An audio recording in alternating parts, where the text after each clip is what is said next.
everything you read can be a 5-star classic. So if you've got a list of the best books that you've read over the course of your year, inevitably you'll have a list of the worst. These are my 10 worst books of 2024.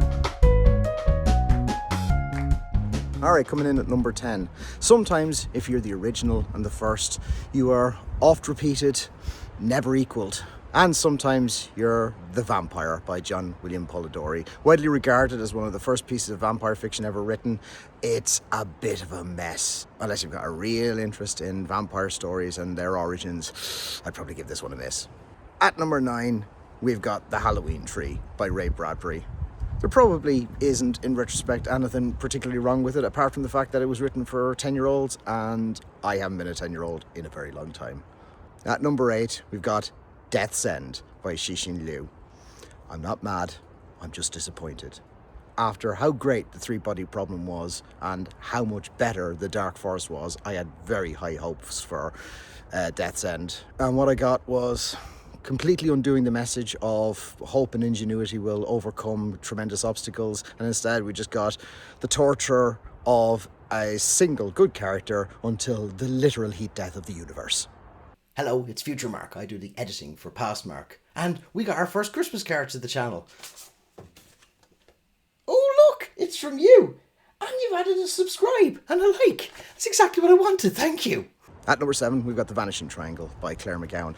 This is a book whose subject matter is very close to my heart because it is about some cases of disappearing women from a time and place that I'm from, the 90s in Ireland. So in theory, this could have been great. Unfortunately, it just lacks a lot of focus. It becomes a book about violence against women in general, which is a worthy subject, but in theory, it's supposed to be about the disappearances of these specific women, and as a result, it just comes across as really scattershot and, yeah, missing the mark.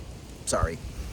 At number 6, we've got the Screwtape Letters by C.S. Lewis. Apparently the Almighty doesn't agree with my choice, and that's why it started to hail on me, but there is not much else in this world that is more irritating than a converted zealot, and I'm not just talking about religion, I'm just talking about someone who has made a change to the way they were into something new, and my God, can they be preachy, and that's what you get in the Screwtape Letters. I feel like I need to clarify what he's saying a little bit, because it sounds like he's being dismissive of religious people, and that's not what we're driving at all.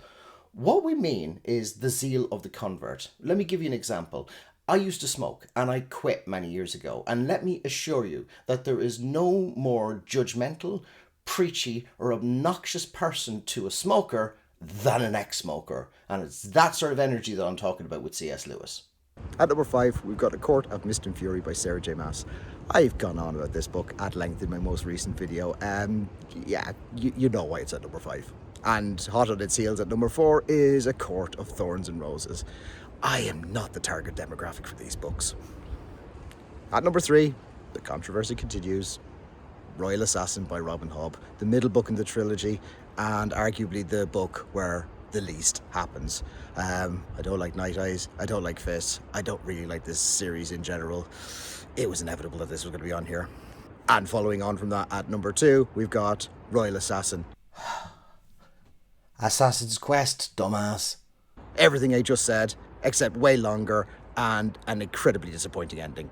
And it's with a heavy heart that I tell you my number 1 worst book of 2024, and that was Terror Tome by Garth Marenghi. It's a heavy heart for me because I really, really love the series Garth Marenghi's Dark Place, but this is just stringing the joke out too far. And I bought this book for my brother for Christmas last year without realising how bad it was.